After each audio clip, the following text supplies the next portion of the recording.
Welcome to 5 Good Minutes. I'm your host, Helen Raptis, and we're on the clock with Tara Taylor. She's the Executive Director of the Vancouver School District Foundation. And Tara, let's just start at the beginning. What is the foundation? What do you guys do? Well, the foundation, it's a private nonprofit. It's a 501c3, and it's been around for 22 years.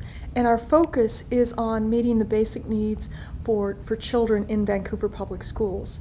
One of the things you may not be aware of is that today over half the children in Vancouver public schools qualify for free and reduced lunch. So over half? Over half. So that's has that increased recently with this new economy that we're dealing with? It's creeping up. In terms of numbers, that's 11,000 children. Wow. that come to school with some level of need. Mm-hmm. And as you're right, as the economy continues to decline, we're seeing more requests for need.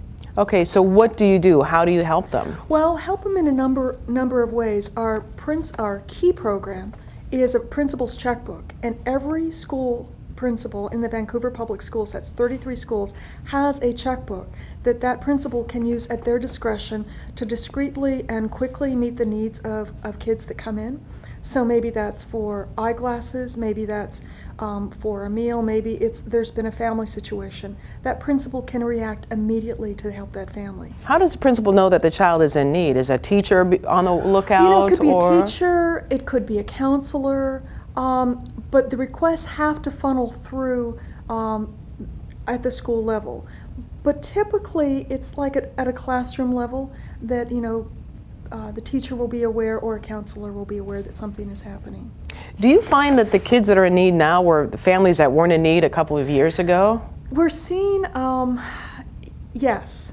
I'm gonna say yes, because what's happened as the economy has continued to decline, you have families who are not used to asking for help, needing help. They don't know how to access services. Well, and maybe, you mentioned being more discreet, maybe families are just too embarrassed to ask for help. Oh, that's absolutely the case. So when I'm going out and talking to like PTA groups or community groups, I tell them to please let people know that help is available at the local school level and to contact the principal at their school. Okay, you mentioned writing checks for maybe getting glasses, possibly backpacks if they need it, clothes? Yes, clothes, backpacks, mental health counseling, hearing aids, dental and medical services.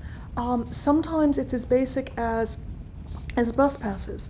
You have a student, in order to keep them engaged in school, maybe they're involved in an after-school program, but there's no one to pick them up after school.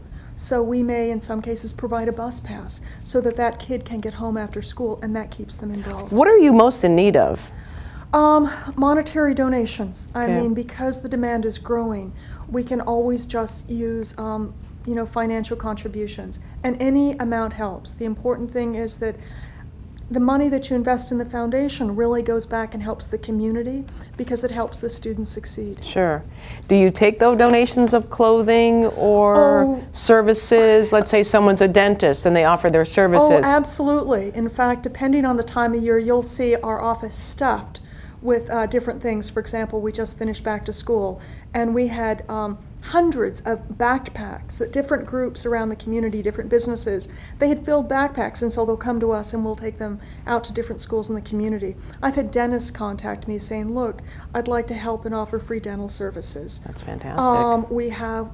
We'll get clothing, we'll get food. So yes, if you have something you want to contribute, please give us a call. We can find a place for it. Can you also help out, for instance, maybe giving kids a basketball or a football or skates or something like that? We haven't done too much. Because mainly we're focusing on their needs. Basic needs, and also enrichment grants. We make possible enrichment grants in the classroom. So, for example, because funding is so tight, maybe a teacher wants to offer a special creative project, but that's over and above the capacity of the district. So that's something we would also fund. So again, if people want to get involved, how can they help out? They can go to our website. They can call me. They can, just stop by our office. Okay. Or they can actually stop in at their local school and, inquire about how to help. Right, exactly. Okay, it's the Vancouver School District Foundation. Tara Taylor, thank you very much. Thank you. Appreciate that. Thank you. Thank you for joining us. I'm Helen Raptis.